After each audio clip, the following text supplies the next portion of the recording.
आज आपल्याला जो विषय समजून घ्यायचा आहे तो खूप वेगळा आहे. खरं म्हणजे पंचायतीच्या संबंधित आहे, माणसांच्या जगण्याशी संबंधित आहे. सामाजिक अंकेक्षण असं त्याला म्हणतात.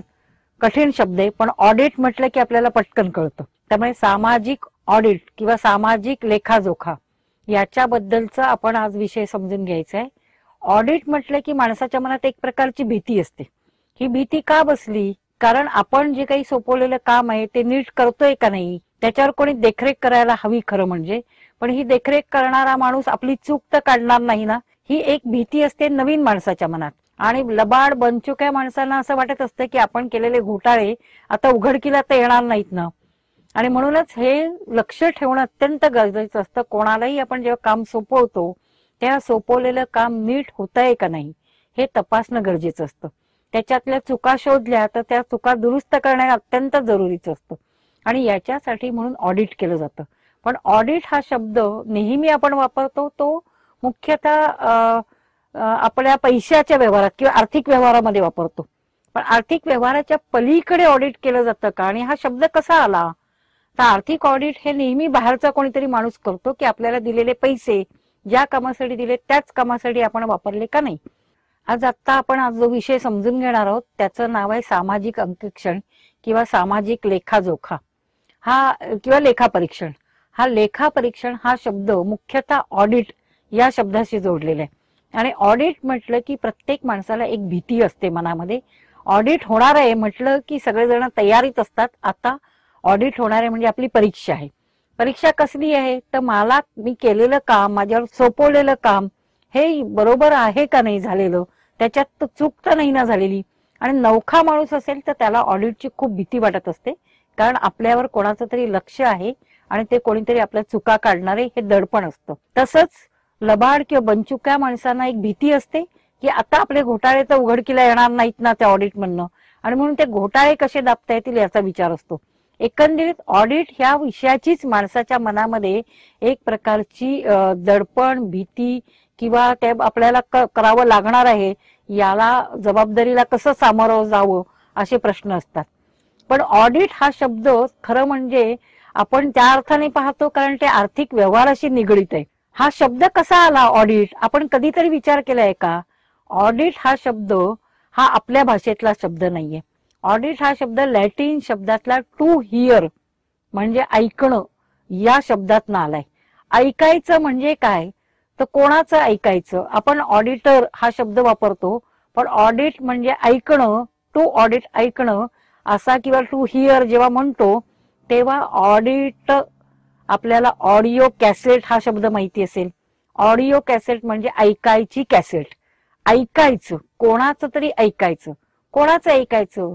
तर पूर्वीच्या काळी राजे काय करायचे तर त्यांचा कारभार कसा चाललाय हे कसं बघायचं, समजायचं. म्हणून राजाने गावागावात फिरून बाजारात, चौकात, मोक्याच्या ठिकाणी स्वतः राजाही फिरायचा.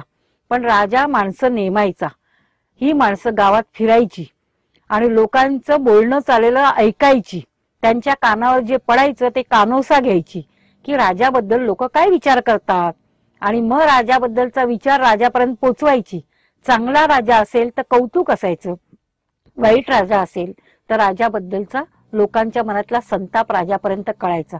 ऑडिट हा शब्द जेव्हा वापरला जातो तेव्हा मुख्यतः आर्थिक व्यवहारासंबंधामध्ये वापरला जातो. आणि म्हणून राजा ऑडिट करायचा म्हणजे काय करायचा? तर राजा किती पैसे देतो हा बघत नव्हता, पण राजा हा आपल्या प्रजेचं आपल्याबद्दल मत काय हे जाणून घ्यायचा. आणि म्हणून राजा प्रजेबद्दल मत जाणून घ्यायचं असेल तर नाक्या नाक्यावर माणसं ठेवायचा. या माणसांकडनं राजाला प्रजा आपल्याबद्दल काय विचार करतीये हे समजायचं. त्याचा फायदा त्याचा कारभार सुधारण्यासाठी त्याला व्हायचा. त्यामुळे उलट ऑडिट ही राजाच्या दृष्टीने आणि आता लोकशाहीमध्ये राज्यकर्त्याच्या दृष्टीने ही अत्यंत आवश्यक आणि महत्वाची गोष्ट आहे की ज्याच्यामध्ये त्यांचाच कारभार त्यांना सुधारण्याकरता उपयोग होऊ शकतो. आता लोकशाहीमध्ये लोकांचा कारभार आहे. त्या लोकांच्या कारभारासाठी पैसा कुठनं येतो? तर लोकांनी दिलेल्या करातनं येतो. मग लोकांनी दिलेल्या करातनं आलेल्या पैशातनं निवडून आलेल्या लोकप्रतिनिधींनी लोकांची कामं केली पाहिजेत. पण हे घडतं का प्रत्यक्षात? आपण सगळेजण निवडून आलेले लोकप्रतिनिधी आहोत, आपण राजे नाही आहोत. त्या लोकांसाठी दिलेला पैसा, लोकांसाठी ठरलेली धोरणं, त्याच्यासाठी आखलेल्या योजना, याच्यावर तो खर्ची पडतो का नाही याच्याबद्दल सामान्यपणे लोकांच्या मनात एक प्रकारचा राग असतो. सरकार आम्ही निवडून देतो पण काहीच करत नाही, लोकांना आम्ही निवडून दिलं पण लोक काही करत नाही असं लोकांना वाटतं. आणि मग अशा वेळेला हा असंतोष अनेकदा अनेक पद्धतीने व्यक्त होत असतो. लोकांना वाटतं रेशनवर आम्हाला नीट धान्य मिळत नाहीये, सरकारी दवाखाना आमच्यासाठी पण तिथे डॉक्टर नीट येत नाहीयेत, लहान मुलांसाठी बालवाडी आहे, बालवाडीत मुलांना खाऊ मिळत नाहीये, पंचायतीने रस्ता बांधलाय पण त्या रस्त्याचं 1-2 वर्षातच तो रस्ता वाहून गेलाय किंवा त्याच्यावरची खडी नुसती आहे, दगड आहेत. म्हणजे असंख्य प्रश्न असतात की जे आपल्या दैनंदिन जगण्याशी जोडलेले असतात. पाणी वेळेवर येत नाही, डॉक्टर नीट औषध देत नाही, सरकारी दवाखान्यात शिक्षक येत नाहीत, आणि हा राग आपण रस्त्यावर व्यक्त करत असतो. 4 लोक भेटतात, त्या बोलत असतो. आपल्या देशाचे माजी पंतप्रधान राजीव गांधींनी तर म्हटलेलं वाक्य आता सगळींकडे जाहीर झालेले की रुपयातले 15 पैसे फक्त सामान्य माणसापर्यंत पोहोचतात, 85 पैसे पोहोचत नाहीत. मग हे आपण कसं तपासायचं? खरं ग्रामसभा हा त्याला मार्ग आहे, पण ग्रामसभेत सगळी उत्तरं मिळतात असं नाहीच. आणि म्हणून मग याच्याकरता लोकांनी स्वतःचा एक रस्ता शोधला. मुख्यतः याची चळवळ ठिकठिकाणच्या असंतोष जिथे जिथे जास्ती होता त्या ठिकाणावरून सुरू झाला. राजस्थानमध्ये अरुणा रॉय यांचं नाव आपल्या सगळ्यांना माहीत झालेलं आहे. मजदूर किसान शक्ती संघटनचे सगळे लोक मजुरीची रक्कम मिळते किती, काम केलं किती, आणि आमचा पैसा आम्हाला कळला पाहिजे, आम्हाला माहिती मिळणं हा आमचा देशातला नागरिक म्हणून, लोकशाहीत लोकच कारभार चालवतात आणि लोकच राजे असतात, त्या आमच्या कारभाराचा हिशेब मागणं, आमच्या कारभाराबद्दल माहिती घेणं, माझा पैसा कशावर खर्च झाला आणि किती खर्च झाला, त्याचा परिणाम काय झाला हे समजून घेणं हा माझा अधिकार आहे, असं म्हणून माहितीच्या अधिकाराची तिथे चळवळ सुरू झाली. आणि या चळवळीतनं मजुरांनी आमच्या नावाने किती पैसा आला त्याची माहिती आम्हाला द्या हा आग्रह धरला. याच्यातनं ठिकठिकाणी जनसुनवाया झाल्या, लोकांनी लोकांच्या सुनावण्या ठेवल्या. थोडक्यात हे लोकांचं न्यायालय होतं, कोर्ट होतं, ज्याच्यामध्ये लोकांनी आपले आरोप समोर मांडले. काही पंचमंडळी बोलवली, ही पंचमंडळी वेगवेगळ्या क्षेत्रातली होती. मग कोणी राजकारणी असतील, कोणी समाजकारणी असतील, कोणी पत्रकार असतील, कोणी न्यायालयातले असतील, कोणी सामान्य नागरिक असतील. या पंचांच्या समोर आपलं म्हणणं मांडलं. त्याच्यातनं आमच्यापर्यंत हे पोचत नाही अशा पद्धतीची मांडणी आणि त्याच्यावरच्या उपाययोजना, म्हणजे केवळ तक्रार नाही तर त्याच्यावर उपाय पण सुचवणं हेही केलं. आणि या जनसुनावण्या ठिकठिकाणी झाल्या. त्याचा परिणाम असा झाला, हजारोंच्या संख्येने लोक आपलं म्हणणं मांडायला एका ठिकाणी जमायला लागले. आता हे सगळं जनसुनावणीचं शेवटी माहितीचा अधिकार कायदा 2005 साली त्याच्यातनं राजस्थानमध्ये आला, महाराष्ट्रामध्ये आला, आणि आता सर्व देशामध्ये लोकांना त्यांच्या कारभाराची माहिती मिळाली पाहिजे हे जाहीर झालेले. तर हाच प्रयत्न ठिकठिकाणी झाला. महाराष्ट्रातही अशा प्रकारचे प्रयोग झाले. रायगड जिल्ह्यामधल्या सर्व ग्रामीण कष्टकरी आदिवासी भावा बहिणीने एकत्र आले. ते म्हणाले की आमच्या गावामध्ये 8 प्रकारच्या योजना आहेत. या योजना सुप्रीम कोर्टाने सांगितले की हा सामाजिक सुरक्षा देणाऱ्या योजना आहेत. या योजनेमध्ये सरकार लोकांना सरकारी करातनं योजना देतं. म्हणजे लहान मुलांना मध्यान्ह पोषण आहार योजना आहे, किंवा ICDS नावाच्या योजनेअंतर्गत लहान मुलांना किंवा गरोदर मातांना धान्य किंवा पुरेसा आहार दिला जातो, किंवा शाळेमधल्या मुलांना जसं दिलं जातं तसंच रेशन दिलं जातं. या सगळ्या योजनांच्या बद्दलची आम्हाला माहिती तपासायची आणि त्याच्याकरता सगळ्यांनी माहिती गोळा केली, ती माहिती तपासली, त्याच्यातले गैरप्रकार उघडकीला आणले आणि त्याच्यामुळे तिथल्या प्रशासनावर एक प्रकारचा दबाव, एक प्रकारचा वचक तयार झाला. तसंच त्यांना मिळणाऱ्या सेवांमध्ये सुधारणा झाला. आणि मग हे सगळीकडे सुरू झाल्यानंतर त्याला आता राज्य सरकारने या प्रकारच्या सामाजिक, म्हणजे आतापर्यंत आर्थिक लेखापरीक्षण होत होतं, पण सामाजिक योजना, सामाजिक लेखापरीक्षणाची सुरुवात याच्यातनं झाली. आणि मग आता सरकारने ते धोरण म्हणून मान्य केलं. जसं ग्रामपंचायतीचं आर्थिक लेखापरीक्षण किंवा ऑडिट होईल, तसंच आता प्रत्येक ग्रामपंचायतीमध्ये सोशल ऑडिट सुद्धा होणं आवश्यक आहे. तसं कायद्याने बंधनकारक केलेले. आणि हे सोशल ऑडिट मगाशी म्हटल्याप्रमाणे कुठल्याही कोणाला जाब विचारण्याची प्रक्रिया नाही, तर आपल्यालाच आपण तपासणं, आपल्यामध्ये काही चुका होत आहेत का, आपण कसं मोजणार? एखाद्या योजनेसाठी पैसा आहे, पण योग्य पद्धतीने परिणाम त्याचा झालाय का नाही, योजनेचं फलित कसं मोजायचं? तर एखाद्या योजनेवर किती पैसे खर्च झालेत हे बघायचं, त्या योजनेतनं किती लोकांना लाभ मिळालाय हे मोजायचं, ते लाभ कोणत्या प्रकारचा मिळालाय हे तपासायचं, की त्या योजनेचा परिणाम काय झाला. म्हणजे उदाहरणार्थ एखाद्या योजनेचं उद्दिष्ट असेल की कुपोषणातनं मुक्ती किंवा कुपोषित मुलं जी आहेत ती कमी करणं, किंवा एखाद्या ठिकाणी आजारपण आहे तो आजार कायम संपवणं. आपल्याकडे पोलिओ मुक्तीचा कार्यक्रम राबवला जातो आणि त्याच्यासाठी अनेक योजना येतात, त्याच्यासाठी पैसे येतो, त्याच्यासाठी एक यंत्रणा असते. या यंत्रणेने काम केल्यानंतर त्याच्यावर पैसा किती खर्च झाला आणि किती कामगार नेमले हे महत्वाचं नाही, तर खरंच आपला देश पोलिओतनं मुक्त झाला का, खरंच कुपोषण आपल्याकडचं थांबलं का, म्हणजे परिणाम मोजणं. मग आतापर्यंत ऑडिट करायचं, लेखापरीक्षण हा बाहेरचा माणूस करायचा, सोशल ऑडिट हा बाहेरचा माणूस नाही करणार. तर ज्यांच्यासाठी योजना आहे, ज्यांच्यासाठी त्या योजनेचा लाभ मिळणार आहे, या लोकांचा सहभाग घेऊन आणि ज्या यंत्रणा त्या राबवणार आहेत, या राबवणाऱ्या यंत्रणा सगळ्यांनी एकत्र येऊन हे सोशल ऑडिट करायचे. आणि मग त्याच्यासाठी वेगवेगळ्या योजनांमध्ये, मुख्यतः आता रोजगार हमी योजना ही फार गाजती आहे. ही महाराष्ट्रात फार जुनी योजना आहे. त्या जुन्या योजनेमध्ये पूर्वी चावडी वाचन होतं. म्हणजे चावडी वाचन म्हणजे काय, किती मजुरांनी काम केलं, कारण मजुरांसाठी आहे म्हणून रोजगार हमी योजना आहे. त्या किती मजुरी मिळाली, या सगळ्या प्रकारचं आणि किती काम झालं याचं वाचन केलं पाहिजे. परंतु ते होत नव्हतं. पण आत्ताचा 2005चा केंद्र सरकारचा जो कायदा आहे त्याच्यामधलं रोजगार हमी कायदा, याच्यामध्ये रोजगाराचं हमी तर आहेच, पण त्याच्यातलं कलम 17 मध्ये 1, 2, 3 उपकलम आहेत. ही सांगतायत की प्रत्येक पंचायतीने दरवर्षी सोशल ऑडिट केलंच पाहिजे, हे सामाजिक लेखापरीक्षण केलंच पाहिजे.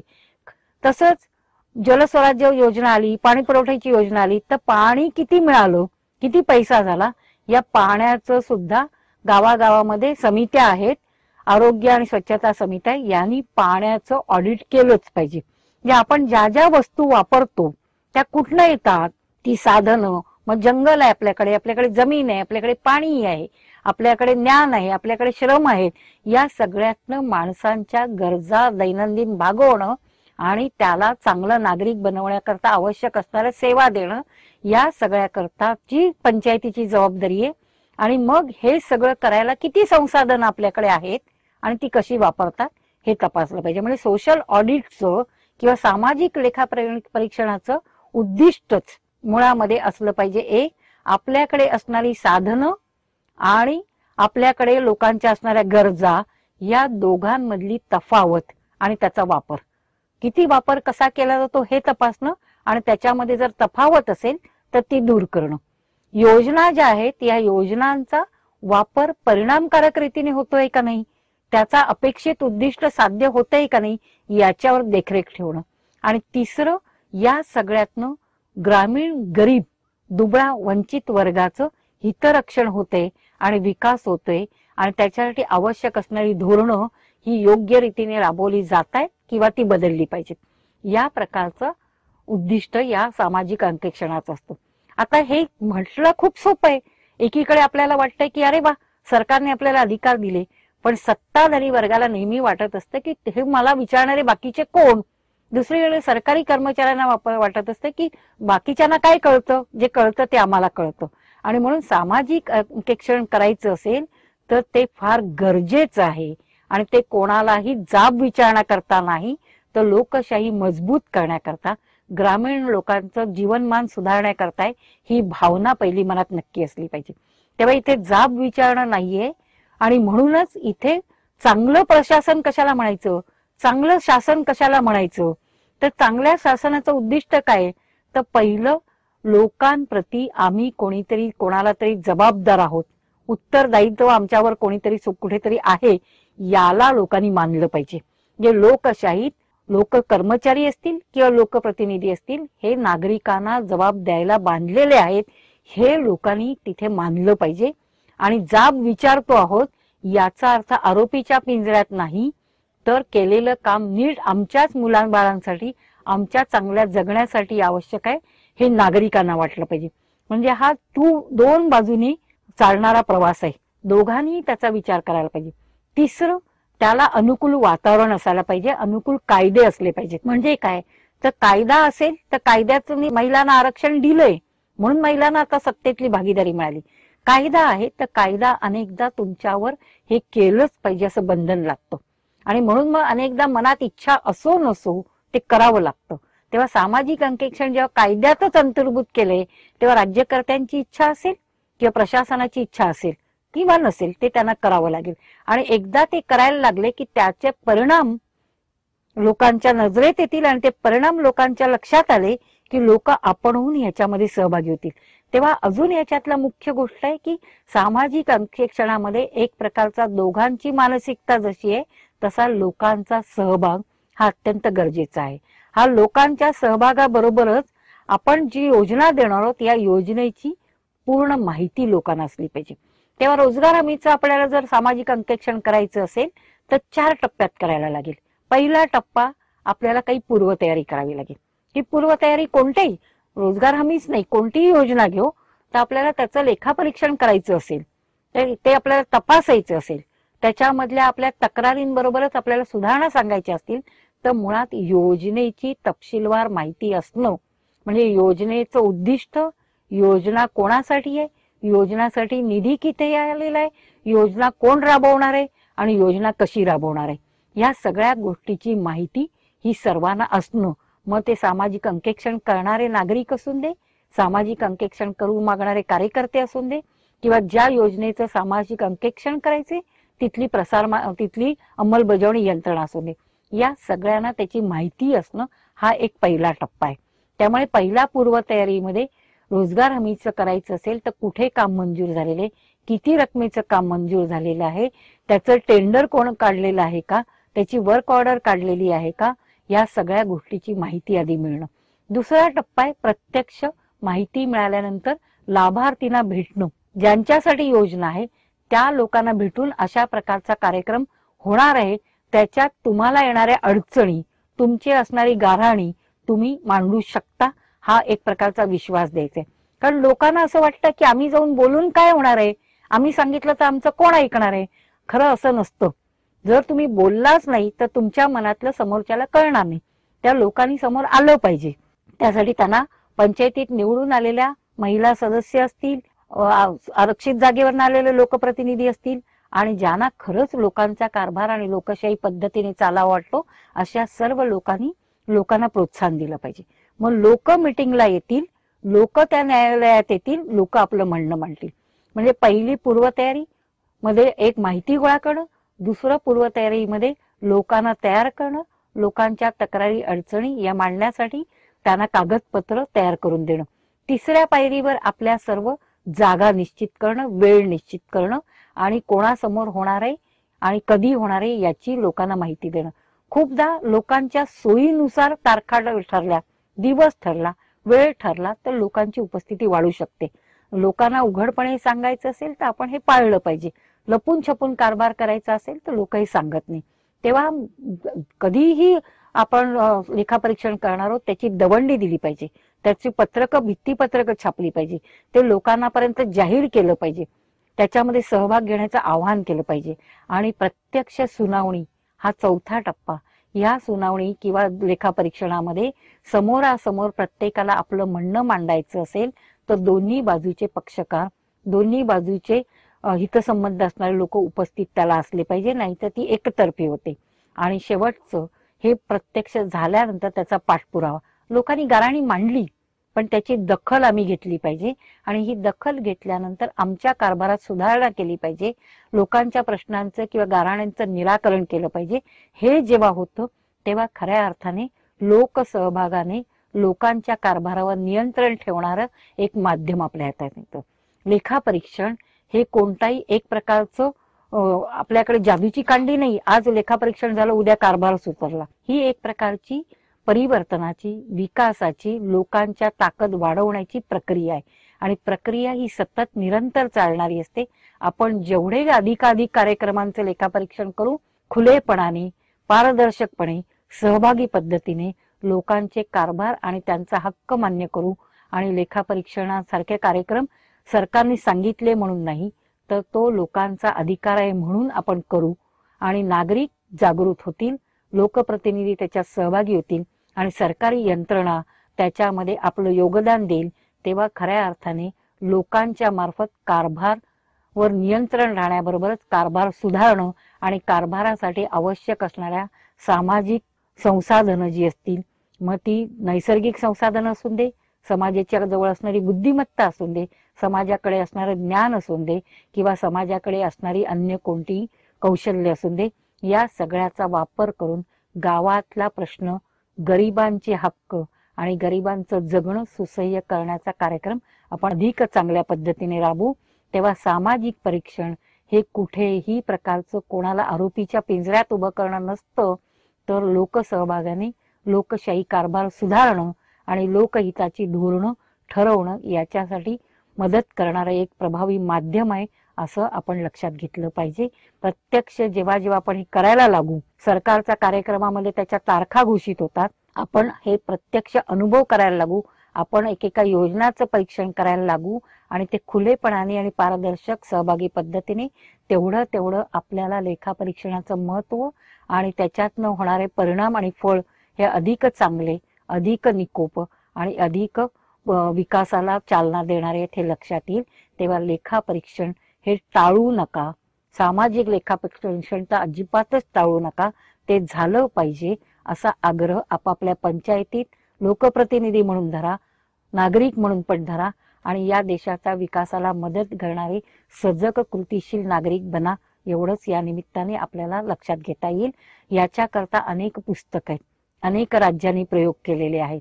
जिथे पंचायतीचा सहभाग आणि लोकांचा अधिक चांगला मिळाला तिथे अधिक चांगल्या पद्धतीने झालं, पण केवळ लेखापरीक्षणावर थांबता येणार नाही, त्या प्रशासनाला देखील त्याच्यामध्ये ऍक्शन, त्यांनी कृती करावी, कारवाई करावी, घेतलेल्या धोरणांची दखल घ्यावी, गाऱ्हाण्यांची दखल घ्यावी, सूचनांची दखल घ्यावी।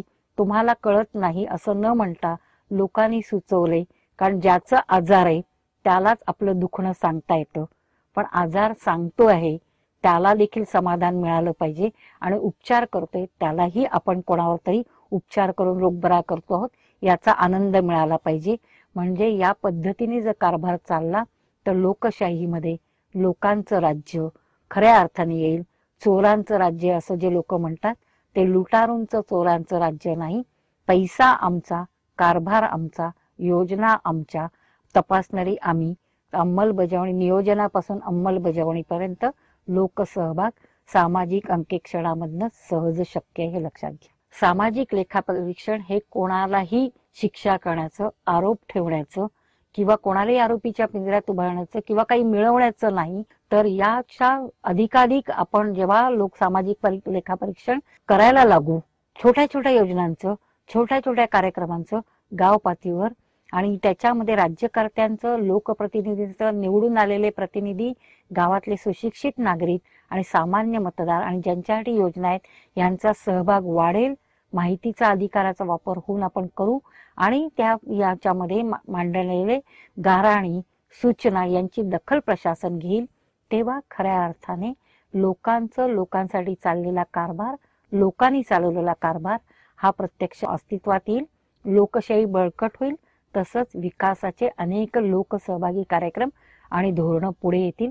तेव्हा त्याचं आपण स्वागतच केलं पाहिजे आणि ते आपण सगळेजण मिळून प्रत्यक्ष अनुभवातनं समजून घेऊया। धन्यवाद।